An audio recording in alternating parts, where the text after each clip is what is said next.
Halo semuanya, selamat datang di segmen analisa. Kita update kembali terkait dengan kasus dari adik Nizam Syafi'i yang berusia 12 tahun yang sudah menghembuskan nafas terakhir dengan meninggalkan pesan terakhirnya sekitar 2 jam setelah direkam video yang viral bahwa ada dugaan dalam statement tersebut yang dituduh melakukan hal-hal tidak pantas ke dirinya adalah sosok ibu sambungnya. Tetapi keterangan tersebut tidak akan serta-merta menjadikan ibu sambung yang bernama Teni atau inisialnya TR itu menjadi tersangka. Karena untuk menentukan seseorang sebagai tersangka, itu harus ada dua alat bukti yang kuat. Apalagi dalam kondisi tersebut pun masih menimbulkan kayak keraguan bagi sebagian orang. Apakah di 2 jam sebelum adik Nizam direkam dan ditanya-tanya oleh anggota keluarganya itu betulan statement yang sebetulnya atau dia dalam kondisi yang setengah sadar. Nah, kita akan coba update secara hukum di sini apa saja keterangan terbaru yang sudah kukumpulkan dari berbagai media. Yang pertama adalah keterangan dari Kapolres Sukabumi AKBP Saiman yang mengatakan bahwa sudah naik ke dalam tahapan penyidikan karena sudah ditemukan unsur pidana. Artinya, tahapan berikutnya lagi setelah 16 saksi ini diperiksa secara maraton beberapa hari terakhir, akan ada penetapan seseorang atau mungkin lebih dari satu orang yang akan menjadi tersangka. Karena kalau sudah jelas ada unsur pidananya, berarti pasal yang dikenakan ini adalah dugaan tindak pidana kekerasan fisik dan juga psikis. Tentunya harus menunggu dari data otopsi. Walaupun secara resmi data otopsi yang bagian dalam itu belum keluar. Tetapi kan untuk data otopsi yang bagian luar, itu kan sudah keluar ya teman-teman. Ada keterangan dari ayahnya Nizam sendiri, Anwar Satibi, yang mengatakan di sejumlah media bahwa dokternya mengatakan waktu dia lagi menunggu di rumah sakit, ngasih tahu bahwa ini Pak, ada dugaan sangat kuat bahwa anak Bapak ini ada indikasi terkait dengan kekerasan tersebut. Karena kalau luka-luka lebam tersebut, ada juga yang kayak bekas bakar, itu sangat kecil kemungkinan kalau hanya karena luka bagian karena panas dalam.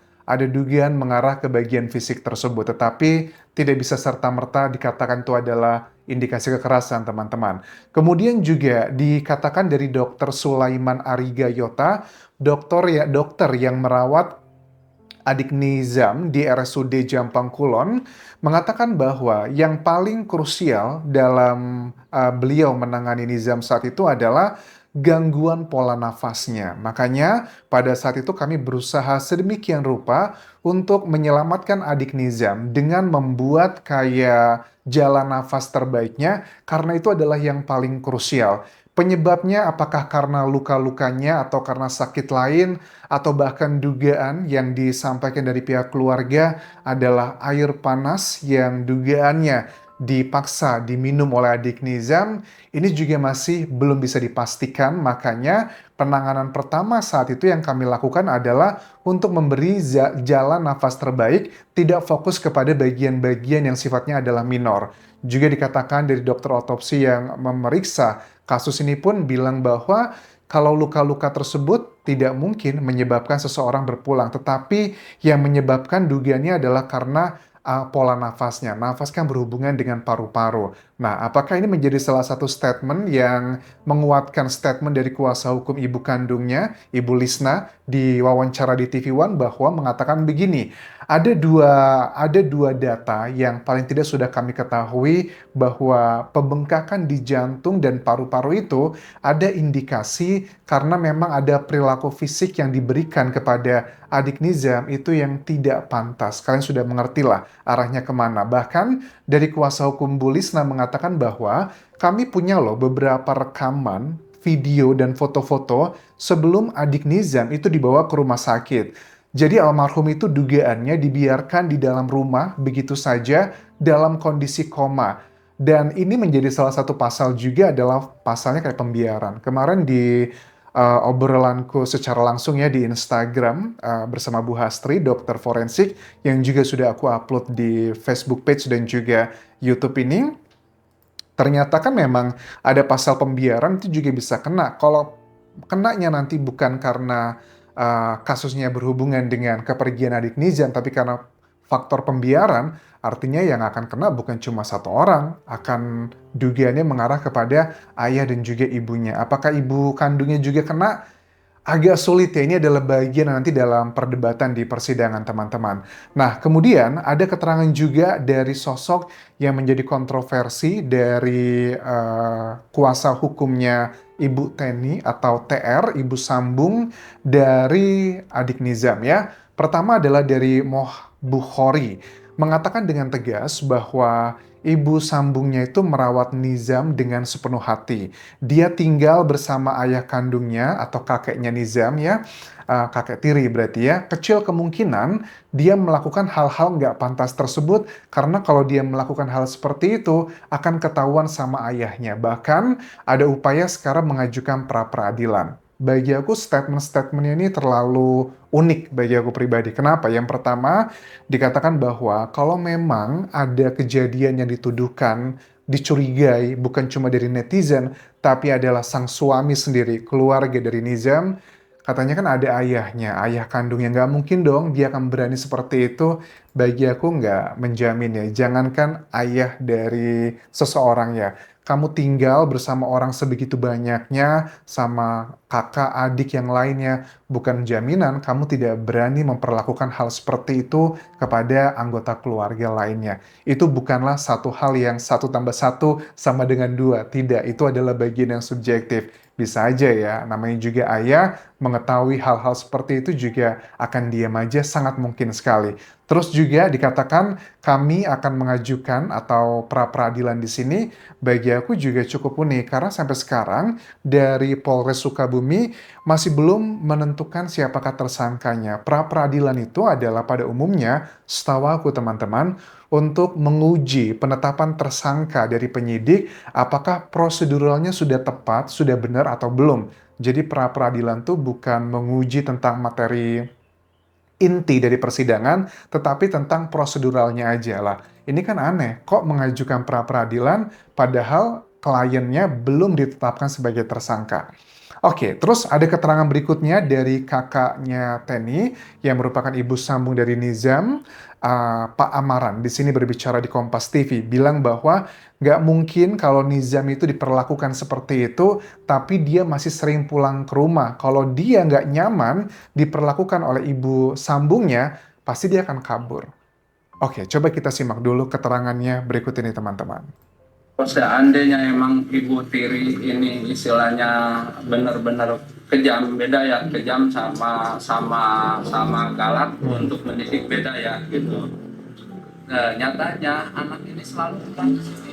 Oke, anak ini selalu pulang ke Selalu sini. pulang ke sini. Kalau seandainya baik dari manapun, dia nggak. Kalau seandainya emang nggak nyaman karena di sini istilahnya nggak nyaman karena ibu tirinya benar-benar kejam, ya pasti kan dia juga pergi dan nggak bakalan pulang ke sini. Aku nggak setuju sih Pak, mohon maaf ya Pak ya.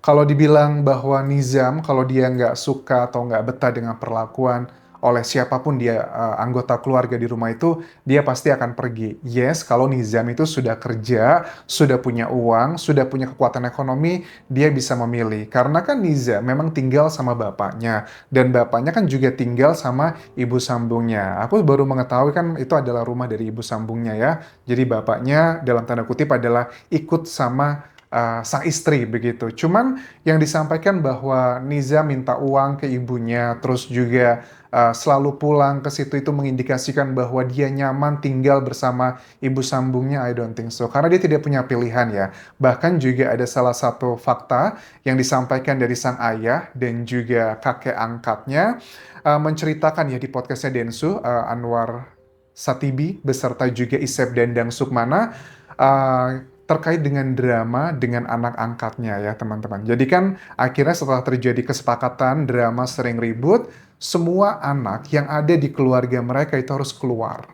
Keluarnya itu ya memang pesantren. Nah ini menjadi salah satu hal yang miris sebenarnya ya. Ada banyak orang Indonesia itu kalau di dalam rumah punya masalah sama anaknya, justru anaknya itu dikeluarkan di pesantren kan. Justru menurut aku itu adalah langkah yang salah ya. Harusnya kalau kita punya masalah keluarga, kita selesaikan, kita damaikan dulu di rumah. Kalau sudah aman ke pesantren itu adalah pilihan. Tetapi kesannya sebagian orang itu menganggap pesantren adalah solusi buat mereka yang punya konflik. Oke lah, anyway, kembali ke case yang tadi. Jadi menurut ayah dari Nizam, Nizam dan juga saudara angkatnya tersebut yang merupakan bawaan dari ibu sambungnya, dikatakan bahwa setelah sering ribut, akhirnya mereka ini disepakatkan untuk keluar semua dari rumah, tapi mereka pondok pesantrennya berbeda-beda. Nah, ini mengindikasikan bahwa sebenarnya kalau dibilang Nizam itu nyaman tinggal di situ, ya bukan jaminan juga dan mengindikasikan juga ada keributan di antara keluarga ini yang belum terselesaikan. Bahkan aku lihat juga sering ada jejak-jejak kekerasan yang dilakukan dari satu anggota keluarga ini dengan satu sama lainnya, baik itu secara fisik ataupun juga secara verbal. Bahkan dari Anwar Satibi waktu diwawancara di podcastnya Densu pernah mengatakan, mohon maaf nih, saya juga harus mengakui pernah melakukan tindakan fisik yang kasar ke Nizam, itu gara-gara saya tahu dia itu katanya merokok. Nah, itu menurut Anwar Satibi, gara-garanya dia batuk dan ditanya lah kenapa kamu batuk karena saya habis begitu gitu kan ya. Yang ngajarin siapa? Katanya adalah anak bawaan dari sang istri atau anak angkatnya. Jadi dilakukan hal yang fisik tadi ya. I don't know ya apakah fisik itu, aku juga bukan termasuk orang yang nggak setuju dengan fisik ya. Kalau fisik cuma sekedar mencubit yang bukan sakit atau melukai cuma ngebuat dia malu atau kesel aja kayak cuma nyowal oke lah, nyubit dikit oke lah. Tapi kalau sampai sebegitu parahnya, aku rasa tidak ada nilai pendidikannya. Kalau melakukan hal-hal yang berhubungan dengan seperti ini, dia merokok, aku setuju diberikan hukuman fisik, tapi yang tidak terlalu merusak dirinya, tapi lebih ke masalah edukasinya.